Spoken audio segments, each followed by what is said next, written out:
세계관이 무엇인가에 대한 내용을 좀 다룰 건데요.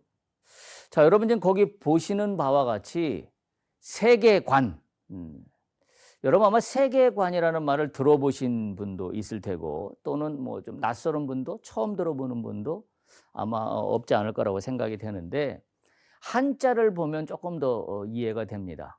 그래서 한자를 보면 세계라는 단어가 있고요. 그다음에 관, 그죠? 이게 본다, 바라본다 그런 볼관자죠. 그래서 세계를 바라보는 관점, 그것을 세계관이라 그럽니다. 자기가 알고 있던, 자기가 인지하고 있던, 자기가 인지하지 못하고 있던 사람은 누구나 자기가 바라보는 관점이라는 게 있습니다. 그러니까 그냥 세계관이라는 말이 좀 뭐 어렵게 들릴 수는 있겠지만 그냥 쉽게 얘기하면 누구에게나 있는 세상을 바라보는 관점입니다. 그러니까 내가 어떤 관점을 가지고 바라보냐에 따라서 여러 가지 이해하는 차원이 굉장히 다르겠죠. 예를 들자면 우리가 어떤 사물이 하나 있으면 예를 들면 뭐 좋은 그런 어떤 그 도자기가 작품이 하나 있다 그러면 그 도자기를 앞에서 볼 때 또는 옆에서 볼 때 또는 뒤에서 볼 때 또는 그 작품만 볼 때 아니면 지금 화랑 안에서 갤러리 안에서 전체의 이 공간 속에서 도자기를 바라볼 때 전부 다 아마 다르게 이야기할 수 있을 겁니다. 그러니까 우리가 내가 인지하고 있던 인지하지 못하고 있던 내가 어떤 관점으로 세상을 바라보는가 하는 문제는 결국은 나의 생각을 결정하고요. 또 판단을 결정하고 그리고 행동을 결정하게 하기 때문에 굉장히 중요한 문제입니다. 그래서 우리가 인생을 살아간다고 했을 때 인생을 아름답게 살아간다. 미학이죠. 예. 그래서 이 인생을 멋있고 아름답게 살아간다라고 했을 때 우리가 놓쳐서는 안 되는 관점 중에 하나가 나는 세상을 어떻게, 어떤 관점으로, 어떤 프리즘으로 바라보는가라는 것을 내 스스로 안다면 그리고 그런 거에 대한 어떤 개념 정립이 되어 있다면 나는 조금 더 내 존재의 의미에 부합한 삶을 살아갈 수 있을 겁니다. 근데 만일 그러지 못하다면 아마 좌충우돌하겠죠. 이게 좋다 그러면 이리 쏠려가고 저게 좋다 그러면 저리 쏠려가게 될 겁니다. 최근에는 우리 사회에 그와 같은 현상은 좀 많이 없었습니다만은 여러분 뭐 기억하시는 분도 있고 처음 막 그때는 태어나지 않으신 분도 있겠지만 1997년도 IMF 구제금융을 우리나라가 받았어요. 다시 한번 그 얘기는 뭐냐면 우리나라의 외환 보유고가 바닥이 났습니다. 근데 이게 문제가 뭐냐면 외환 보유고가 바닥이 났다는 얘기는 우리가 국제사회에서 많은 국제금융기관으로부터 돈을 빌려왔어요. 그래서 국가의 여러 가지 기초산업이나 이런 걸 육성하는데 그 재원을 끌어다 썼습니다. 그런데 만기가 돌아오는데 갚을 능력이 없는 거죠. 그래서 여러분 그런 말 들어봤죠? 흑자도산. 재무제표상으로는 숫자상으로는 흑자인데 도산해요. 망해요. 뭐 좀 다른 이야기이긴 합니다만은 우리가 세계관을 갖고 있다는 것은 어쩌면 그와 비슷한 것일 수도 있어요. 내가 아무 문제 없이 살지 않냐? 내가 이렇게 살아가는 게 너 살아가는데 뭐가 문제냐? 이렇게 이야기할 수 있지만 나중에 인생을 마감할 시점에 우리가 나의 인생을 뒤돌아볼 때 나는 어떠한 가치를 가지고 살아왔노라 라고 얘기할 수 있다면 그 또한 아름다운 거 아니겠습니까? 그런 면에서 세계관이라는 문제를 좀 여러분들이 한번 이번 기회에 잘 한번 이해했으면 좋겠어요. 보통 세계관을 얘기할 때 안경의 비유를 많이 합니다. 제가 말씀드린 것처럼. 그래서 어떤 안경을 쓰고 바라보느냐, 이게 세계관이에요. 그러니까 안경은 뭐냐면 세상을 이해하도록 돕는 도구입니다. 그러니까 세계관이 뭐냐? 세상을 이해하는 나의 눈이에요. 나의 생각이에요. 그리고 그 생각 바탕 위에 내 존재가 놓여 있습니다. 내 존재가 누구인지 안다는 것만큼 중요한 게 없다라는 것은 내가 누구인가를 가지고 세상을 살아가는 방법론에 대한 그림을 제공해 줄 수 있는 것, 그것이 안경입니다. 그것이 세계관입니다. 그래서 특정한 방식으로 세상을 바라볼 수 있게 만들어주기도 하는 것이 세계관입니다. 예를 들면 슈바이처 박사, 우리 어렸을 때부터 많이 들은 사람이죠. 그 사람은 정말 그 유수한 가정에 태어나서 많은 공부를 한 사람입니다. 근데 그 사람은 왜 아프리카로 달려갔을까요? 그 사람이 바라보는 안경은 우리가 바라보는 안경과 우리가 쓰고 있는 안경과 다른 안경을 쓰고 있었던 거죠.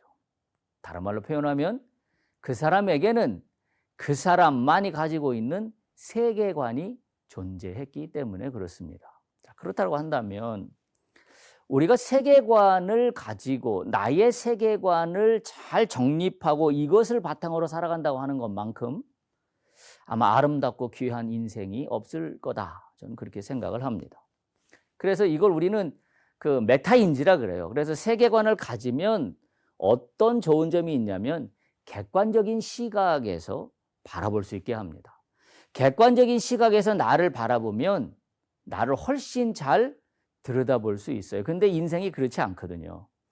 객관적인 시각에서 날 바라보는 거에는 어느 누구나 익숙하지 않아요. 대부분 사람들이 나만의 주관적인 생각에서만 나를 이해합니다. 그러니까 그게 남들이 볼 때는 왜곡된 모습으로, 근데 본인은 내가 뭐가 잘못됐는지 잘 몰라. 이런 거죠, 말하자면. 그래서 자기를 객관화할 수 있는 능력을 갖춘다는 것만큼 인생을 살아가면서 훨씬 타당성 있다는 말이 좀 모순될지 모르겠습니다만은 조금 더 내가 살아가고 내가 존재하는 이유와 목적에 맞게 라는 면에서는 조금 더 가깝게 갈 수 있지 않을까. 그런 면에서 우리가 이 세계관을 이해할 수 있습니다. 보세요.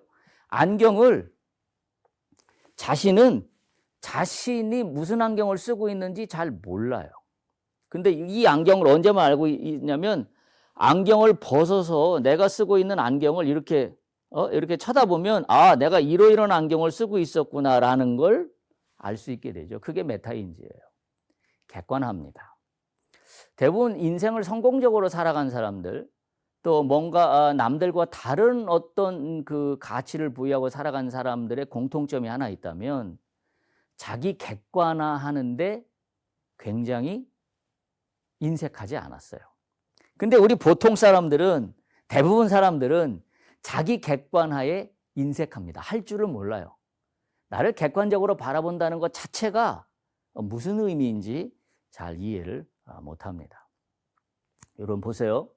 우리에게 아주 익숙한 지도가 있습니다. 여러분 이 지도는 우리가 초등학교, 국민학교 다닐 때부터 보아왔던 지도입니다. 그렇죠? 자, 이 지도 전혀 문제될 게 없습니다. 다음 지도를 보실까요? 자, 왼쪽 지도와 오른쪽 지도 다르지요? 자, 앞에서 지금 여기서 봤던 우리가 익숙하게 봤던 이 지도와 지금 여기서 보여주고 있는 세계 지도는 분명히 세계 지도는 맞는데 뭔가 그림이 달라요. 뭐가 다를까요? 여러분 다른 거 발견하셨나요? 그렇죠? 다른 거 발견하셨을 겁니다. 우리가 봐왔던 맨 왼쪽에 있는 화면상으로 맨 왼쪽이죠. 왼쪽에 있는 그림은 우리가 어렸을 때부터 봤던 그림인데 우리나라가 중심에 있는, 다시 말하면 아시아가 중심에 있는 지도입니다. 아시아에 사는 사람들은 대부분 이 지도를 사용합니다. 그리고 가운데 있는 지도는 누가 중심에 와 있냐면 유럽이 중심에 와 있습니다. 그래서 유럽 사람들은 가운데 있는 지도를 세계 지도로 씁니다. 그래서 유럽 사람들에게 우리가 쓰고 있는 맨 왼쪽에 있는 지도를 보여주면 이 지도가 좀 이상하다 그럽니다. 우리 눈으로 보면 우리가 늘 익숙하게 왔던 왼쪽의 지도가 정상이고 오른쪽에 있는 두 개의 지도는 뭐가 좀 이상합니다. 뭐가 좀 어울리지 않는 것 같습니다. 그렇죠? 이게 세계관이에요. 그러니까 어떻게 내가 안경을 쓰고 있느냐, 어떤 관점에서 바라보냐에 따라서 똑같은 세계 지도지만 전혀 다른 해석을 할 수밖에 없는 거죠. 맨 오른쪽에 있는 건 미국을 중심으로 한 세계 지도입니다. 그러니까 미국 사람들은 주로 어떤 지도를 보냐면 이 지도를 보는 거죠. 미국이 가운데 있는. 예. 그래서 유럽이 왼쪽에 있고, 또 유럽이 오른쪽에 있고, 아시아가 왼쪽에 있고, 그런 지도의 모습을 보여주고 있습니다. 동방의 등불로 아주 유명한 인도의 시인이 있습니다. 타고르라고 아마 여러분들 다 아시겠죠? 그분이 우리나라를 지칭할 때 동방의 등불이라고 지칭했어요. 어떤 지도를 보고 이분이 이야기했을까 짐작이 가시죠? 그러니까 내가 어떤 프리즘, 어떤 관점을 갖고 있냐에 따라서 세상은 완전히 다르게 해석이 됩니다. 그래서 세계관의 문제가 결코 간단한 문제가 아닙니다. 그런 면에서 여러분들이 한번 이번 기회에 이 문제를 한번 생각해 볼 수 있는 시간이 되기를 바랍니다. 자, 세계관 월드뷰라고 하는데 이미 말씀드린 것처럼 일반적으로 세계를 바라보는 눈이라는 의미를 갖고 있습니다. 그건 다른 말로 표현하면 관점입니다. 세상을 바라보는 관점. 영어로는 퍼스펙티브라고 합니다. 어떠어떠한 관점. 어떠어떠한 관점에 따라서 보는 게 달라지는 거죠. 예를 들면 아까 도자기 말씀을 드렸습니다만 도자기를 미술적인 면에서 보는 관점 다르겠죠? 또는 도자기를 어떤 점토를 썼는가, 불의 온도는 몇 도를 맞췄길래 이와 같은 도자기가 나왔나라고 보는 관점이라면 그 도자기를 보는 관점은 또 다를 겁니다. 또는 어떤 도자기에 그려진 문양이나 그림을 주로 그걸 주로 본다면 그런 관점에서 도자기를 보면 또 다를 겁니다. 그러니까 자꾸 반복되는 얘기입니다만은 내가 어떤 관점을 갖고 있느냐에 따라서 세상은 전혀 다르게 해석될 수 있다.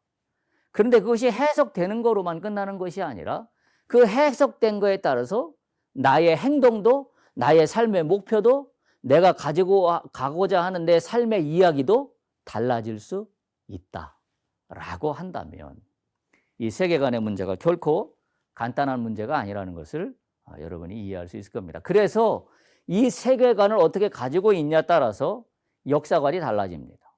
미술관이 달라집니다. 예술관이 달라집니다. 교육관이 달라집니다. 그렇죠? 내 직업관도 달라집니다. 내가 하는 일에 대한 가치도 달라집니다.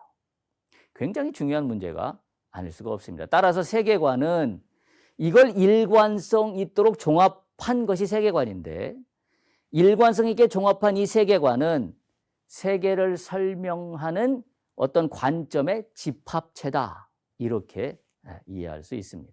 그래서 월터스라고 하는 분은 세계관을 뭐라고 정의했냐면 한 사람이 사물에 대해서 갖고 있는 기본적인 신념들의 포괄적인 틀이다라는 거예요.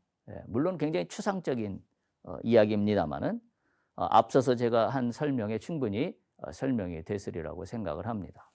따라서 세계관은 이와 같은 것들을 말합니다. 첫 번째는 지각의 틀입니다. 내가 생각하는 틀입니다. 다시 말하면 내가 어떤 안경이냐라는 거죠. 네모난 안경이냐, 동그란 안경이냐, 아니면 고글처럼 전체를 다 덮고 있는 안경이냐, 뭐냐 따라서 다른 거죠. 지각의 틀이에요. 지각이라는 것은 내가 생각하는 것과 관련이 있어요. 그거의 틀이에요. 다시 말하면 나의 사고가 어떤 틀로 되어 있느냐에 따라서 좀 더 다르게 표현하면 내가 소위 자연과학적인 사고의 틀을 갖고 있냐 또는 내가 사회과학적인 사고의 틀을 갖고 있냐. 그렇죠? 그러니까 이 지각의 틀, 이게 세계관을 말하고 있다라는 거죠. 두 번째, 사물을 인지하는 방식입니다. 그렇죠? 아까 말씀드린 것처럼 사물을 바라보는 관점이 다 달라요. 다 다릅니다. 예를 들면 여러분들 눈앞에 있는 뭐 휴대폰만 예를 들어도 어떤 사람은 휴대폰의 기능을 보는 사람이 있는가 하면 어떤 사람은 휴대폰을 살 때 디자인을 보는 사람이 있을 거고요. 또 어떤 사람은 휴대폰을 살 때 디자인 기능 다 좋지만 내가 게임을 하는데 보다 유용하고 손가락 놀림이 훨씬 용이한 그런 아마 휴대폰을 고르는 사람들도 있을 겁니다. 그런 거죠. 사물을 인지하는 방식이 다른 겁니다. 그러다 보니 이건 그거로 끝나는 것이 아니라 어디로 연계되려면 삶에 대한 시각을 이야기합니다. Vision of Life입니다. 삶에 대한 시각이 달라요. 더욱 나아가서 삶을 위한 시각도 달라집니다. 그렇다면 나는 어떻게 살 것인가? 이 바탕이 뭐로부터 시작되냐면 세계관으로부터 시작된다. 이렇게 이야기할 수 있습니다. 그래서 세계관의 개념은 실제에 관한 어떤 사람들의 전제가 되는 거, 그리고 확신이 되는 거, 이런 것들을 총합해 놓은 것이 세계관이다. 그러다 보니까 그것이 자연스럽게 그 사람 삶의 투영이 될 것이고, 더 적극적인 의미에서는 그 사람의 직업에, 그 사람이 하는 일에 이 세계관이 바탕을 이루게 된다, 이런 얘기죠. 자, 그래서 이 제임스 사이어라고 하는 사람은 뭐라고 그랬냐면 어느 시대든 어느 시대의 세계관의 수는 그 시대에 사는 의식적인 존재의 수만큼 많다. 그 얘기는 뭐예요? 그만큼 사람마다 갖고 있는 바라보는 관점이 다 수없이 다를 수 있다. 그런 의미를 갖고 있습니다. 학문적으로 세계관이라는 용어를 사용하지 않더라도 여러분들은 어느 누구나 이와 같은 어떤 관점을 가지고 있습니다. 그래서 사람이 세상을 어떤 관점에서 바라보냐에 따라서 그 사람의 시각이 달라집니다. 여러분, 바라보는 시각이 달라지면 그 뒤에 모든 것들은 다 달라집니다. 그렇죠? 내가 10개 중에 중요하다는 게 1번부터 5번까지의 요소가 있는데 내가 1번이 가장 중요하다, 1번의 요소가 가장 중요하다고 여기는 사람은 1번에 해당되는 것만 머릿속에 들어올 거고요. 눈으로 보일 거고요. 왜냐하면 보는 대로 느끼니까요. 그리고 그 느끼는 대로 뭔가를, 행동을 선택하게 될 겁니다. 그렇죠? 그래서 그 사람이 사물을 인지하는 개념과 방법이 다르고 또 그 사람이 사고하는 영역도 다릅니다. 내가 어떤 관점을 갖고 있냐에 따라서. 그리고 그 사람이 어떤 일을 당하거나 발생했을 때 그 일에 대한 대응하는 차원이나 방법도 다 다르게 됩니다. 그러니까 내가 알든 내가 알지 못하든, 내가 인정하든 내가 인정하지 못하든, 세계관은 내가 이 땅에 살아가면서 하는 모든 것들의 바탕이 분명히 되고 있는 건 확실하다.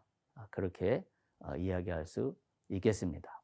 자, 그래서 말씀드린 대로 세계관은 안경의 역할을 합니다. 다시 말하면 바라본다라는 거죠. 그리고 또 하나는 지도의 역할을 합니다. 지도의 역할을 한다는 것은 행동을 선택하는 데 바탕을 이룹니다. 내가 어떤 행동을 선택한다고 했을 때 그것은 그냥 불쑥 나온 게 아니라 내가 내 안에 내재되어 있던 세계관으로부터 나온 행동의 선택인 거죠. 그러면 그 행동의 선택에 따라서 결과는 여러 가지로 다양하게 나타날 수밖에 없겠지요. 그래서 사람이 어떤 목적, 욕구 있다라고 한다면 그 행동을 추구하고 선택하게 하는 지도 같은 역할을 하는 것이 세계관이다. 그래서 이 세계관에 따라서 선택하는 것도 달라지고, 선택하는 게 달라지니까 행동도 달라지고, 행동이 달라지니까 결과도 달라지게 됩니다. 그것이 세계관의 개념입니다.